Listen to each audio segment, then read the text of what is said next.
Afternoon everyone. Well, I'm down on the Suffolk Stour today. It's not fishing season yet, we've got about a month to go, but now's the opportunity to come down here and find some areas where fish might be holding out, maybe put a little bit of hemp in, see if there's anything moving about, because now there's a little bit of weed in the river, you can see the fish a lot easier. So I'm just wandering along a stretch that I'm a member of at the moment, just to have a little look and see what's changed since the last time I fished here, because often things change after the floods. Branches overhanging, could be anything, you know, from where the wind's blown it. So I'm going to have a little wander up the river now and just see what the difference is, and like I said, see if there's any fish about.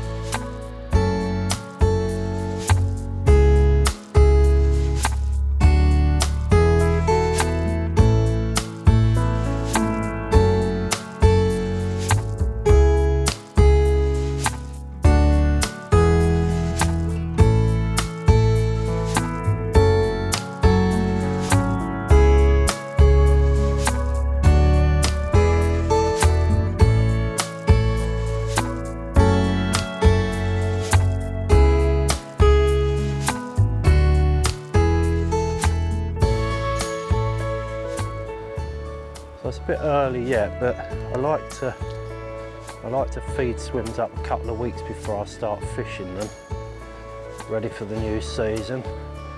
There's some lovely little pegs along the stretch of the Stour here, so let's just have a little look at a few of them and I can show you what I mean. So this is an area I normally fish, and I've picked up some nice fish along here, and I can see after the floods there's already branches in there. I mean, I was snagging along that area there when I was fishing, so that's probably why, because the river level was probably another 5 or 6 feet up from this when I was fishing it. So I'll probably come down here with my rake and get rid of that, because I do like that swim. For some reason, I don't know why, but the fish seem to hold out around this area.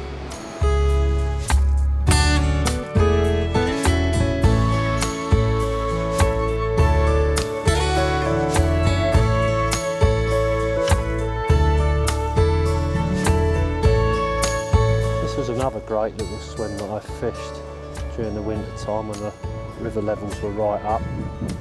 This is a cracking little swim, this. Just where that tree is, 3/4 of the way over the river there, I was hooking some nice roach out of there. Beautiful roach actually. You know, they were probably just under the pound mark, but cracking those fish in there. So I'm going to be trying that on the hemp this season, as long as there's not too much weed about, but you can always throw the rake in and get rid of a lot of it.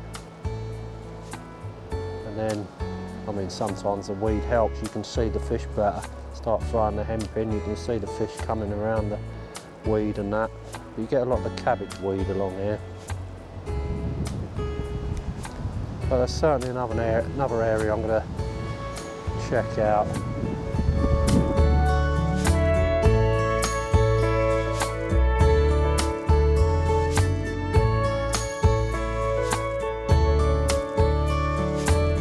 Well, I'm going to head back to the van now. It's way too windy here out in the open. I'm going to go and visit some of the swims that I fished last season, especially the one I fished the last day of the season. Oh dear. He blew me out off then. Yeah, I just want to see if there's any changes, because quite often after the flood you'll get a lot of changes in the river. I'll be fishing a lot with seed baits this summer, so it's important to get down the river this time of the year. Maybe put a bit of hemp in and see if there's any fish about, see if they're taking it before the season starts. I know it's a month away, but you've got to do your homework.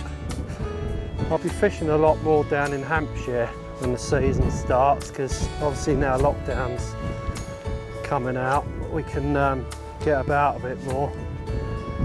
I've got a few new stretches I want to try down there. I've joined some different clubs up. I've also joined some different clubs up around here in Suffolk, so I'll be fishing a few different areas next season once the river levels come up a bit. I don't normally tend to fish it in the summertime. For me, there's not a lot of flow on it. There's a few areas I will fish where I can find a bit of flow, but 9 times out of 10 I'll stick to the Hampshire Avon.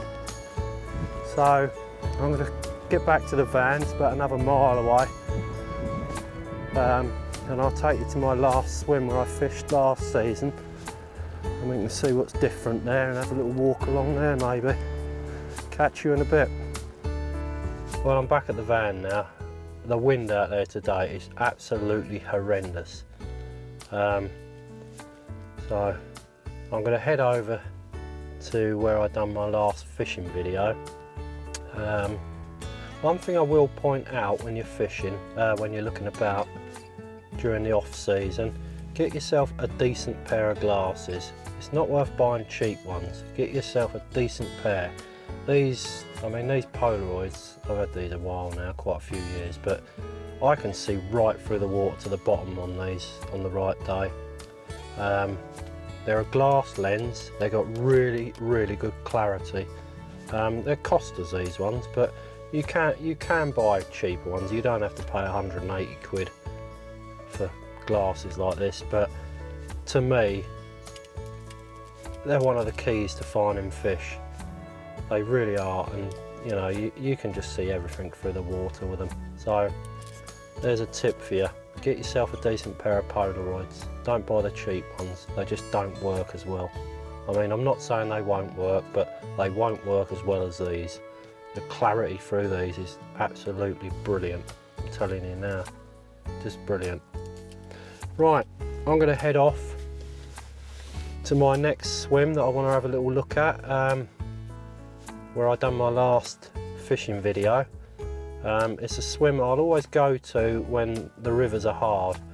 I mean, last season I fished that because it was really windy like today, and you're just out of the wind a little bit there. That's why I chose it the last days of the season. But it's one swim I will always go to when the river is hard, up in flood, and you're not catching on the main rivers.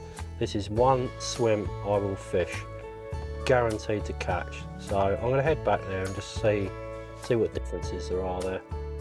So I'll catch you in a bit.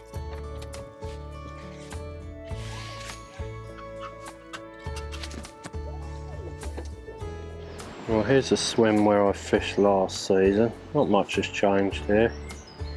Still looks pretty much the same, just a bit greener. Water levels are pretty much the same, but it's not until you get the floods where they come up anyway. This is certainly one for next winter.